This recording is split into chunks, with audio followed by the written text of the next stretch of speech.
Welcome. My name is George Mann, and I'm the writer of Newbury and Hobbs, Witchwood, and Star Wars The High Republic. This is Kevin Shinnick, writer of Star Wars Force Collector.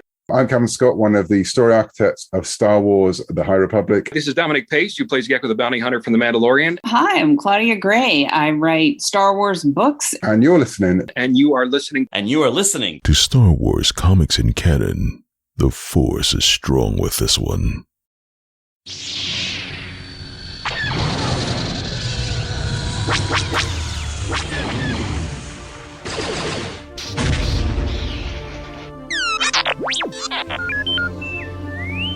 Hello there and welcome to Star Wars Comics in Canon, your guide to the wider Star Wars canon through the comic book lens. And to take you on this journey, I'm your host, Mike Burton. And so brings episode 134. So my friends, we're continuing with the High Republic train. There's not that much High Republic content to go, so I'm going to keep on pushing through it so you can get to the end of it before Phase 3 starts. So this is going to be Phase 2 of the High Republic, and this is the one-shot comic called Quest of the Jedi. So in case you haven't joined before, in brief what I do is go through the plot details of the comic or comics in question, going through chronologically, and while I go through those details, I then provide additional information on connective tissue. So there's certain characters that have popped up in other pieces of content, species or planets, or things that are just recognizable to make the Star Wars canon more connected, and sometimes there's some Legends connections as well, which I do occasionally dabble into. But before I get into the plot details and etc. of Quest of the Jedi, a little bit more background information. So Quest of the Jedi is a one-shot released by Dark Horse, so you won't find it on Marvel Unlimited. The writer is Claudia Gray, the artist is Fico Ossio, and the colour artists are Sebastian Cheng and Candace Han. The one-shot was released April 26th, 2023, and we've got no confirmation as of recording this if it's going to be included in any trade paperbacks or anything like that. I suspect they will release a High Republic Phase 2 omnibus, and it might be in there, including the High Republic Adventures comics from Dark Horse, but at present, I do not know. So this one-shot is again set in Phase 2 of the High Republic, as has been all of the content I've been releasing for the High Republic since January 2023, which all kickstarted with Path of Deceit.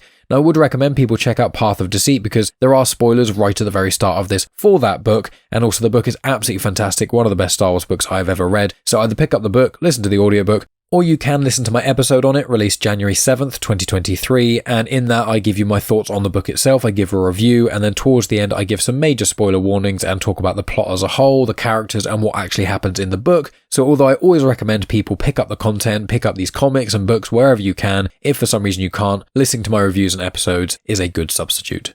So with this being in Phase 2 of the High Republic, in brief, we've got Phase 1 of the High Republic. It's set 200 years before the Skywalker Saga, so that is approximately 232 years before the Battle of Yavin, which is A New Hope. And then Phase 2 of the High Republic is a prequel, so it's set 150 years before that. So it takes place approximately 382 years before the Battle of Yavin. However, in this one shot, there's actually a flashback within Phase 2 of the High Republic that goes back approximately another 100 years. So that means that the main events of this comic are actually set in 482 years before the Battle of Yavin, almost 500 years before the original trilogy, and this is as far back as we've gone in canon so far, apart from some of the myths and fables and Dark Legends books, which are sort of stories and folklore and mythology within the Star Wars universe, but those are not all strictly speaking canon, so this goes as far back as we currently know at present. So with that all in mind, let's delve into the comic. Now there is no crawl, there is no introduction-y part, it just goes straight into the story, but as I said, this is set after the Path of Deceit, which is the first book in the High Republic Phase 2, and then as far as I can tell, it takes place before the Path of Vengeance, which is the last piece of High Republic content from Phase 2, but I'll explain why that is right towards the end, just so you don't get any spoilers, because obviously I have not yet released my Path of Vengeance book review. I've got a few more pieces of content to tackle before we delve into that, including Volume 2 of the High Republic comics, the High Republic Adventures comics, and the manga Edge of Balance Precedent. So here's your spoiler warning for Path of Deceit.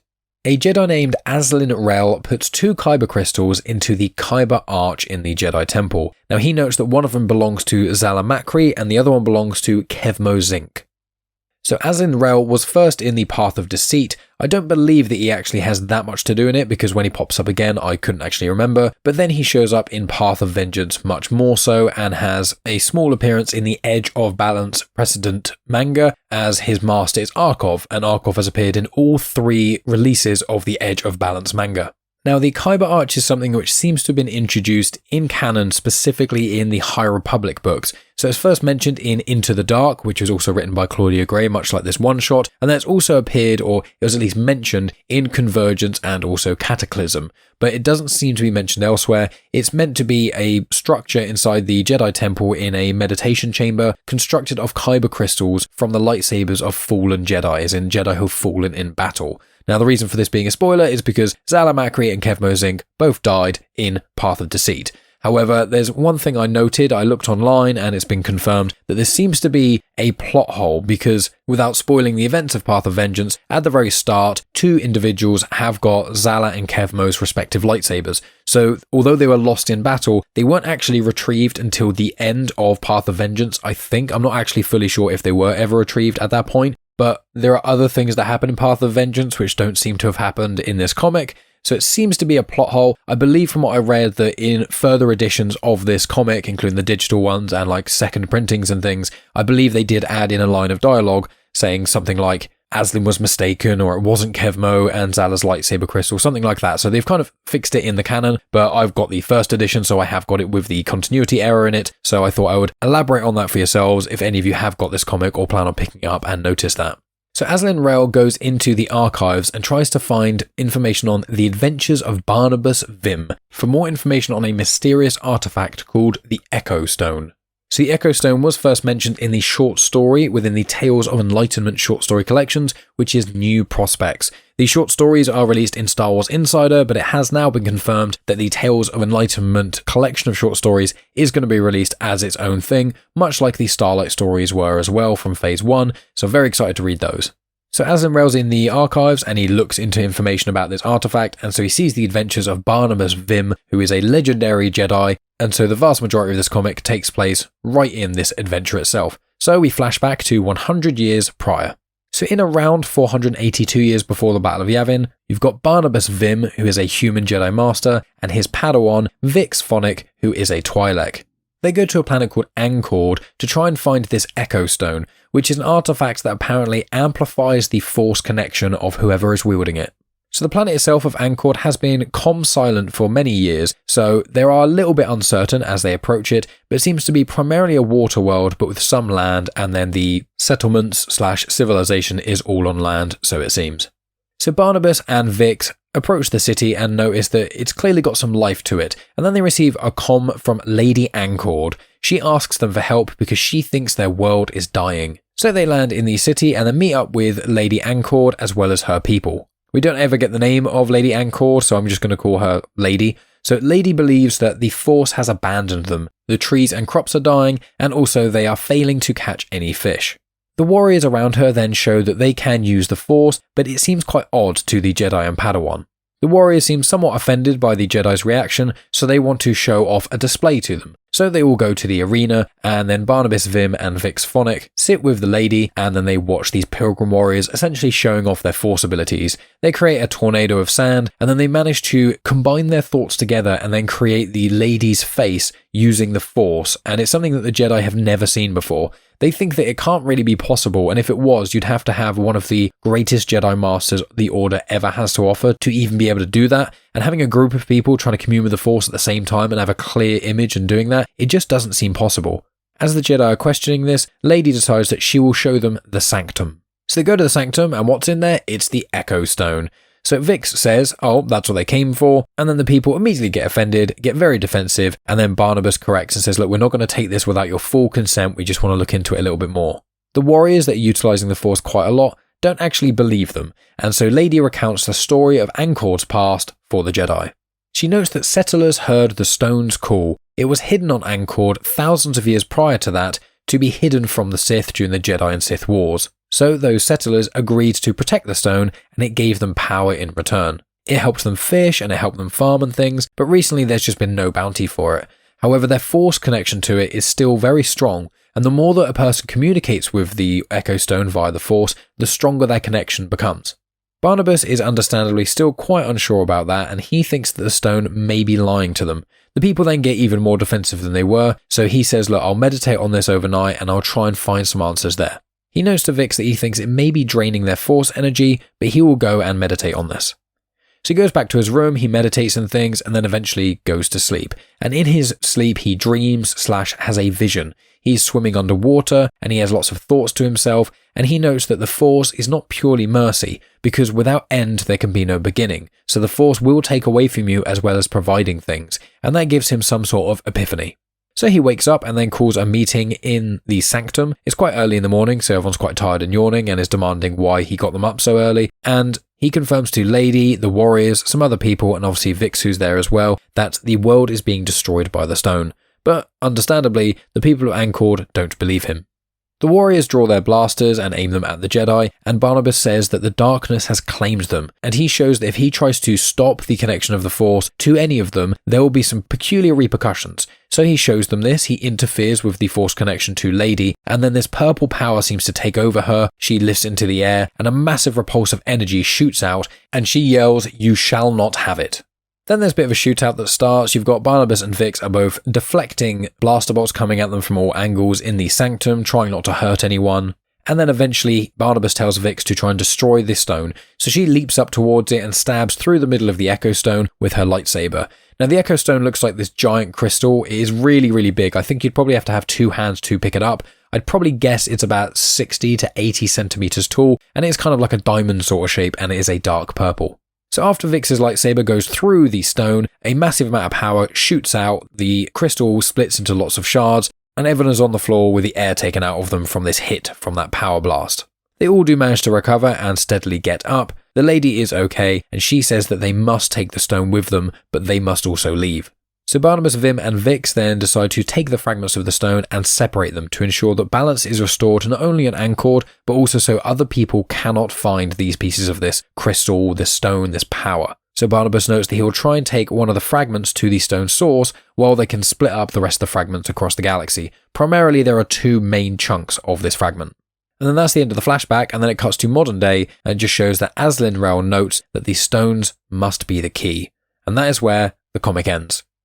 So before this episode ends, there's a few things I want to break down. So the Echo Stone itself, I think it's more apparent when you're reading the comic of what it's strongly hinting towards, but essentially it seems to be the gems from the Rods of Daybreak and the Rods of Seasons. So in Phase 1 of the High Republic with Marchion Ro, when he gets the Rod of, I think, Seasons first, it's either Seasons or Daybreak, I can't remember which one he gets first, but he can then use that to control the power of the Leveler. And then as shown in Phase 2 of the High Republic, when you get the Rod of Seasons and the Rod of Daybreak and you put them both together, then you have absolute control over the Nameless / the Leveler creatures, complete control without any hesitation.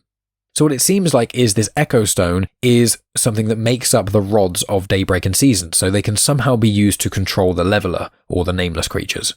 So that's what I think this is heavily hinting at, and I strongly suspect that Claudia Gray has got other stuff worked out for Phase 3 of the High Republic, or maybe it's another author, but I assume they're going to delve a little bit deeper into the Rod of Daybreak and Seasons and kind of explain what these gems are in a little bit more detail. So those are the main elements of this comic. It's quite individual. I know it is a one-shot, but it is quite far removed from the rest of the High Republic. It is quite interesting, though. It's quite an integral element of how the Nameless and the Levelers kind of work without it actually being an essential read. So I did find it enjoyable, but when I first read it, I was a bit like, oh, was that it? And then, once I've done it for this podcast and I've delved into things a little bit deeper, I can see there are more connections, which does interest me. So I also want to note in here what I'm talking about with Azlin Rell. So this is going to be a spoiler warning for the Path of Vengeance. I will try not to spoil the entire book as a whole, but he does appear in that, and I'm going to say a little bit of what happens to him. If you want to hear my full thoughts on Path of Vengeance, as well as the details of the plot and the many characters and things, I have finished the book now. I've got my review notes all written out, but I'm trying to do that as one of the last pieces of High Republic Phase 2 content I release, because obviously I try and release these in chronological order where I can. So just to clarify, that episode is on the horizon. So Azlin Rell, in Path of Vengeance, he doesn't have a good time, let's say. He basically has a tumultuous time over the course of the book, But the kind of breaking point for him is he comes into contact with one of the levelers or the nameless creatures. I never know whether to call them the nameless or the leveler, because I think the leveler is the first one, the individual, the kind of biggest one, but then the nameless is kind of the name of the species. So I guess nameless would be grammatically correct, but they do mention leveler quite a lot. I don't know. But basically he comes into contact with one of those beings, and obviously if you've read any of the High Republic or have any knowledge about it, you know these beings basically feed on force energy, and the more you try and use the force against them, the more it kind of counterbalances against you. And it generally drives Jedi mad if it doesn't kill them. Normally it kills them, it calcifies them, turns them to kind of this dusty stone. But if it doesn't do that, it often just drives them mad because it makes them feel true fear. And we get that in the High Republic comics from Phase 1, made by Cavan Scott and published by Marvel, because in that we actually get to see what happens when Keeve Trennis comes into contact with the nameless creatures and what she actually sees. We get little bits and pieces of that in those comics as well, but it gets a really, really good show of the horrors that you can see. So Azlin sees these horrors and he just doesn't recover. By the end of the book, he is basically a mess. He can barely talk. What he is talking is in this strange, cryptic way, and he keeps mentioning, like, singing this odd song. And then what kind of transpires is that this strange song, nursery rhyme thing that he's kind of saying, it becomes a nursery rhyme or like a story to tell younglings. I don't know the exact specifics of it. It seems to be kind of vague, but I can't tell if Azlin Rell goes mad and then sings a nursery rhyme, and then it seems to link and feel like it's connected to the Nameless and then becomes this kind of story, or if he is creating the lyrics, he's saying all these weird things, and then just over time that kind of turned into a nursery rhyme. I'm not overly sure, but in essence, Azlin Wren goes mad because of the Nameless, and then it's also noted, I believe in the Trail of Shadows, which I tackled in episode 96 of Comics and Canon, it's only a very brief mention, and I had missed it, so I had to look this up when I'm looking up connections and stuff. It's noted that after him being sort of mad and not being able to get over his trauma, he does eventually run away from the Jedi and abandons the Order completely. So whether or not he'll pop up again or we'll get any further information on Azlin Rell, I don't know, but he has been somewhat referenced in other pieces of High Republic content. But my friends, that's the end of the episode. It's quite a short one, obviously it's only a one-shot. So what have I got coming up and what other guest spots and stuff have I been up to? So as I said, I've got the Path of Vengeance book review. That should be ready to go in the next month or so, I would say. But before that, I'm going to tackle the High Republic Marvel Comics by Cavan Scott. So I'm going to tackle Volume 2 of that. That links in heavily with Path of Vengeance and those sorts of things. Then I'm also going to tackle the High Republic Adventures comic, Volume 2 of those. And then there's also Edge of Balance Precedent. And then once I've done those, I'll delve into the more usual comic stuff, Dr. Aphra, Star Wars, Bounty Hunters, Darth Vader, and then that should link in nicely to the Dark Droids crossover event that's coming out. I've also recently finished the Sana Staros miniseries, and then there's also the Darth Vader miniseries, Black, White and Red, and then also there's the second volume of the Yoda series. I have not yet received the final issues of that, but once I do, I imagine I'll release the episode shortly afterwards. Then I've also been involved in a few guest spots recently. So myself and Ben of Star Wars Timeline spoke about Ahsoka in the lead up to the Ahsoka series. The link to that is in the description. It's a YouTube video and we talk about Ahsoka for I think around 2 hours. So that's great fun. And then in addition to that, I also recently was on the Reckless Rebellion podcast. So that's with my friend Thomas Rochester. That episode I think is going to be released in like a week or two. And that's like a deep dive about Thrawn. It's myself, Thomas and his friend Nathan. So make sure you keep an eye out for those. Now, if you want even more information on Thrawn, I have started releasing some Thrawn book reviews. So I've recorded for Thrawn Alliances, and Thrawn Treason. So they're the first 3 in the Canon Thrawn trilogy by Timothy Zahn. And then also I've started doing the Heir to the Empire trilogy. So what I've done at the moment is, if you're on my Patreon, so patreon.com/genuine Chit-Chat, for as little as £1 a month or any more that you wish to give, you get immediate access to the audio exclusive feed on there. There's like 170 bonus episodes on there that you can't find anywhere else. But I have released like 11 book reviews on there, I think. And a decent chunk of those are Legends book reviews that you can't find anywhere else. That includes like Shatterpoint, the Darth Bane trilogy, Darth Plagueis, those sorts of things. But I've also released my Canon Thrawn books on there. So in addition to there, you can also find it by donating anything to me on Coffee, as little as £1 you can donate. And if you donate to me on Coffee, that's ko-fi.com/genuine Chit-Chat, then just ask in the comment that you want the Thrawn books, and then I will send you my review of those. So it's the review of the book and then a plot overview. And I've also released them as bonus episodes on Spotify as well. So if you want to contribute financially, you can do that via Coffee, Patreon. You can even do it via Spotify subscriptions. All of them are just £1. So it's either £1 a month or £1 as a one-off donation. If you're unsure on any of it, you're more than welcome to message me and ask. But if you don't want to contribute to me financially, but you still want to hear those Thrawn reviews before the Ahsoka series is coming out, then I'm more than happy to send you one free episode of one of those exclusive pieces of content. And and all you need to do is rate or review the show, send me a screenshot of it, and I'll just send it straight to you. You can contact me on social media, you can email me at genuinechitchat@outlook.com or Star Wars Comics and Canon @outlook.com. If you just send a screenshot of the review you've left on Apple Podcasts or Audible or Good Pods or anywhere like that, or the rating that you've left on Spotify or other such like, you can just say what you want and I'll just send it to you.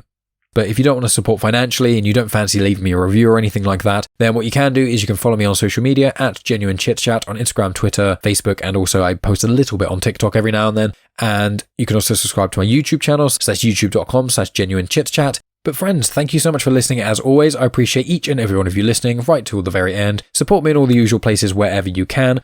And I will be putting together the weekly Ahsoka discussion shows like I have done in the past, so you'll be able to watch the video versions of those on my YouTube channel, or you'll be able to listen to those on the feed of Comics in Motion on any podcast app. Keep an eye out for those, as well as Star Wars Rebels Reviewed. I believe episode 3 is going to be out next week, and then episode 4 will be out before Ahsoka. So keep an eye out on the feed of Comics in Motion and my YouTube channel, as well as Genuine Chit Chat, and you should be up to date with everything that I put out. But friends, thank you again so much. I appreciate each and every one of you, and as always, may the Force be with you. The intro for Star Wars Comics and Canon is arranged by myself, Mike Burton, and the backing music was made by Eric Matias of soundimage.org. You have just experienced host, creator, everything elser of Genuine Chit Chat, and also the host and creator of Star Wars Comics and Canon, found on the Comics in Motion podcast, Mike Burton.